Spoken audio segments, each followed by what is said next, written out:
Hi everyone, today I want to talk about something that the coronavirus is likely not to like as well, and that's oregano oil. I take oregano oil twice a day during this period, and this is the way to take it.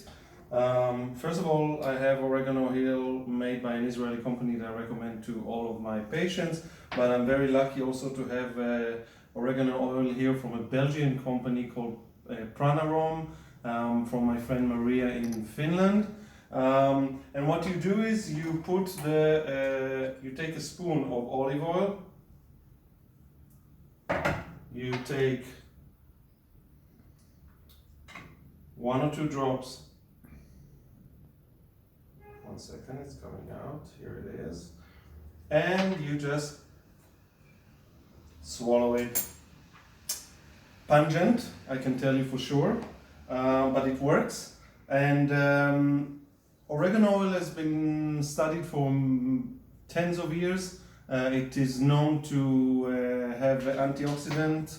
It is known to have antimicrobial activity against bacteria, against fungus, and against viruses as well, including the influenza virus and some of the coronavirus, not the current one.